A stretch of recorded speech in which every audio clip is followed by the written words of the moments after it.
할렐루야. 오늘도 주께서 우리와 함께 하십니다.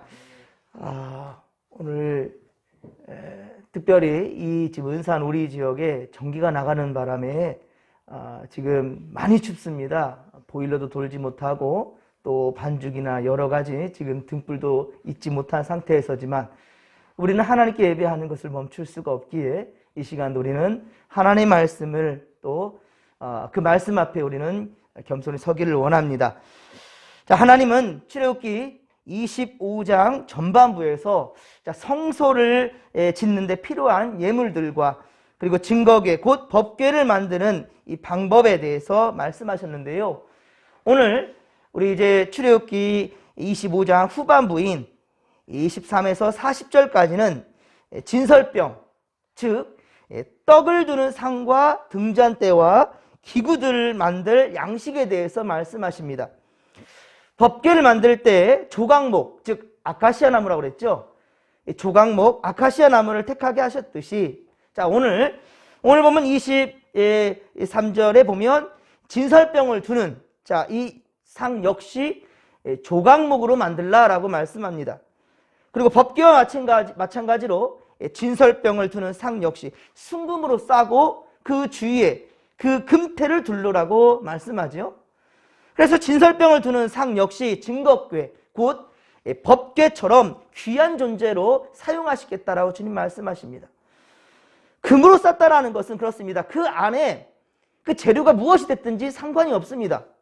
금으로 싸버렸기 때문에 그것은 바로 금의 가치를 가지는 것이지요. 우리도 마찬가지입니다. 죄 많고 허물 많은 우리들이지만 자, 예수님의 보혈의 피로 씻김받게 되었고요.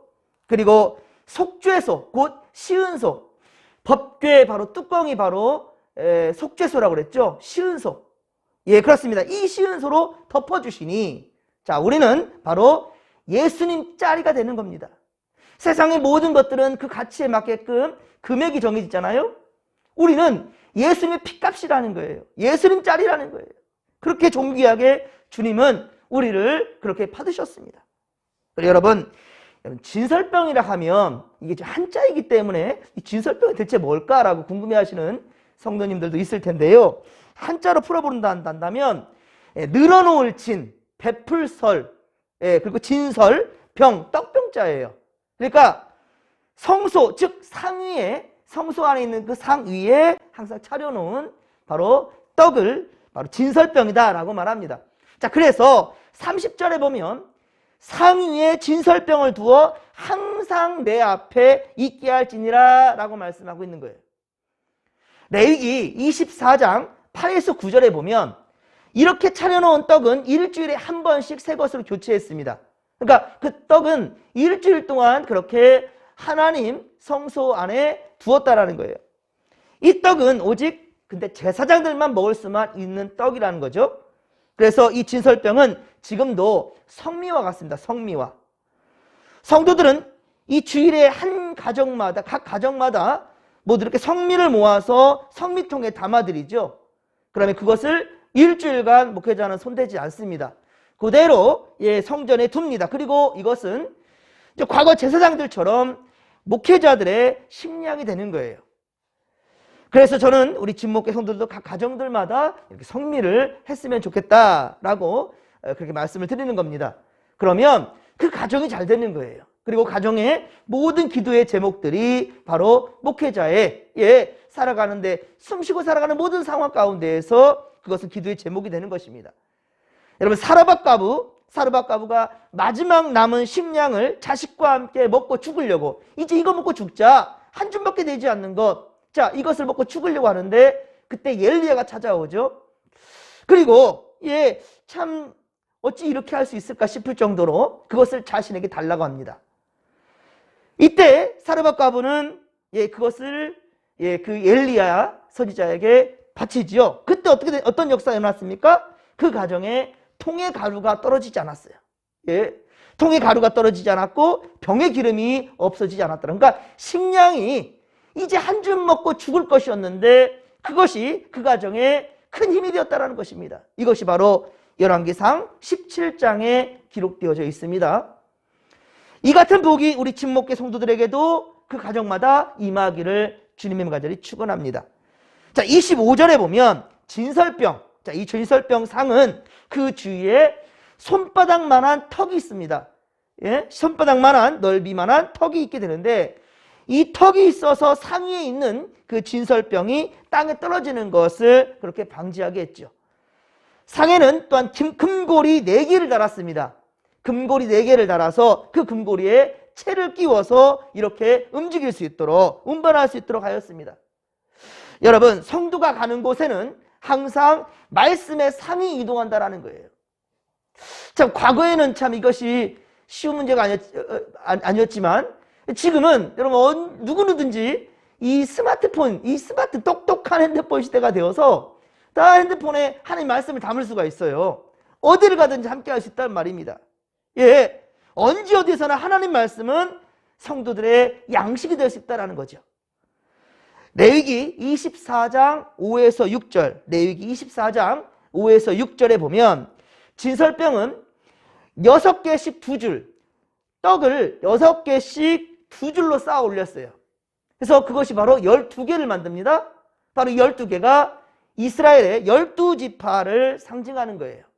그러니까 우리가 산 제물로 하나님께 드려지는 것 맞습니다. 우리의 모든 마음과 정성이 하나님께 드려지는 거예요. 무엇이? 떡이 되어서. 그리고 또 항상 일주일 내내 하나님 전에 있게 된다는 것이죠. 이것이 바로 무엇이냐? 임마누엘이에요. 코람데오입니다. 하나님 앞에서 살아가는 바로 우리 삶이 되어야 된다는 것이죠. 안식일마다 새 진설병이 놓이듯이 그렇습니다. 하나님의 자녀는 일주일마다 하나님의 생명 양식을 먹을 수 있는 거예요.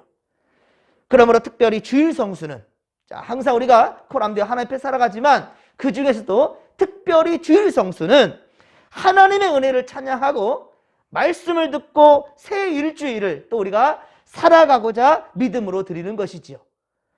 그렇습니다. 하나님은 갈급한 마음으로 나오는 그 성도들에게 말씀으로 부어주시는 거예요. 말씀을 부어주시며 구원받는 성도답게, 구원받은 성도답게 거룩한 삶으로 인도해 주신다라는 것이죠.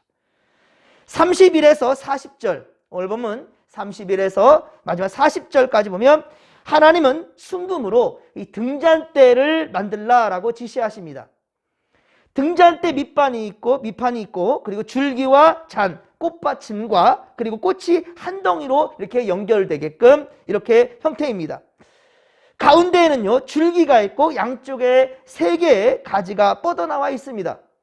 그리고 각 가지에는 살구꽃 모양의 잔을 3개씩, 자, 줄기는 4개를 붙입니다. 자, 37절에 보면 이런 모양의 등잔 7개를 만들라 하죠. 7개. 자, 이 7개를 만들어서 앞을 비추게 합니다. 이것은 성소의 남쪽에 위치하고 있습니다. 성소를 들어가 보면 바로 이 등잔대가 남쪽에 있어요. 북쪽에 뭐가 있느냐? 바로 떡상이 있습니다. 그래서 이 빛은, 바로 이 등잔대 이 빛은 무엇을 비칩니까? 떡상을 비추고 있는 거예요. 떡상, 하나님의 말씀입니다. 바로 북쪽에 있는 진설병 상을 마주하고 있는 진설병을 비추게 하는 거예요. 마찬가지로 우리가 영의 양식인 하나님의 말씀을 먹을 때는요, 하나님의 영의 양식을 먹을 때는요, 지금처럼 이 어둠 가운데에서 이 손전등의 빛이 지금 우리 말씀을 비춰주고 있듯이, 그렇습니다. 빛이 비춰야 하는데 이 빛이 무엇인가? 우리가 하나님의 말씀을 받을 때에는 꼭 반드시 빛이 비춰져야 되는데 이 빛이 뭔가? 성령의 빛이라는 거예요. 예, 그렇습니다. 성령의 조명을 받아야 우리는 하나님의 말씀을 밝히 이해할 수가 있게 된다는 것이죠. 에베소서 1장 17절, 에베소서 1장 17절에 말씀합니다. 하나님이 지혜와 계시의 영을 내려주지 않으면 우리는 말씀을 들어도 이해할 수가 없다라는 거예요. 그것을 받아보지도 못하는 것이고요, 받아들이지도 못하는 것이고, 그래서 오직 성령이 빛을 비춰주어야 말씀이 이해가 된다는 거예요. 말씀이 이해가 되고 하나님을 알게 되니 그때 비로소 우리는 아멘, 진실로 아멘으로 받아들일 수 있게 된다는 것이죠.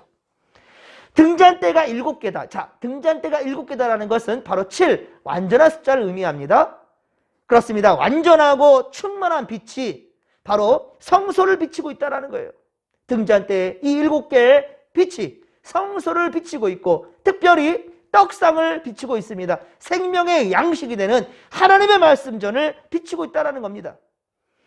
어둠은 빛 가운데 존재할 수가 없지요. 그래서 구주 예수 그리스도는 완전한 빛으로 오신 것입니다. 요한복음 8장 12절의 말씀이죠. 야고보서 1장 17절 또한 야고보서 1장 17절의 말씀에 보면 그는 변함도 없으시고 회전하는 그림자도 없으시다라고 말씀하십니다.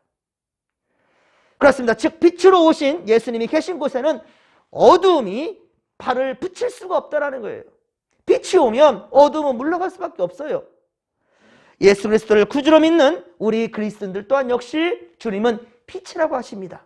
빛이 되라 하십니다. 그래서 예수님은 우리를 향해서 세상의 빛이라 마태복음 5장 14절에 그리 말씀하십니다.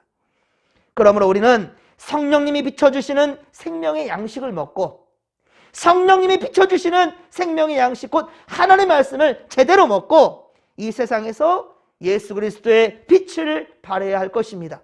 사랑하는 성도 여러분, 오늘도 하나님은 변함없는 사랑으로 우리 모든 성도들에게 영의 양식의 말씀을 그렇게 공급해 주십니다. 그리고 우리는 이 말씀을 성령의 빛 아래에서 기쁨으로 받아 누려야 할 것입니다. 또한 이 말씀의 빛을, 바로 이 말씀의 빛을 들고 세상으로 나아가야 됩니다. 그래서 어두운 곳에 바로 우리의 빛의 소망이 되신 예수 그리스도를 심어주는데 오늘도 최선을 다하는 믿음의 거석들 되기를 주님의 간절히 축원합니다. 오늘도 우리 삶의 자리에서 가장 빛나는 예수님의 사람으로 살아가십시다. 주께서 우리와 함께 하시며 힘과 능력을 더해줄 줄로 믿으시기 바랍니다. 자, 이 믿음 가지고 오늘 우리가 주님의 영광을 위해서 멋진 믿음의 삶을 살아내십시다. 주여 삼창 부르며 기도하며 나갑니다. 주여, 주여, 주여. 살아계신 하나님 아버지 고맙고 감사를 드립니다. 은혜 충만, 성령 충만, 말씀 충만으로 함께하여 주시옵소서. 하나님 아버지여, 세상은 더욱더 어두워져만 가고 있습니다. 악해져만 가는 이 세상에 빛으로 내심, 빛으로 오심 예수 그리스도. 하나님 아버지여, 우리 주님 때문에 이 어두운 세상은 아버지여 밝음의 길로 나가고 있습니다. 또한 주님 우리에게 말씀하셨습니다. 너희도 바로 세상의 빛과 소금이 되라고. 하나님 아버지여, 우리가 빛이 되어 어두움의 곳을 예수 그리스도의 빛을 붙들고 나아가 밝게 밝혀주는 우리가 되길 원하오니 함께하여 주시옵소서.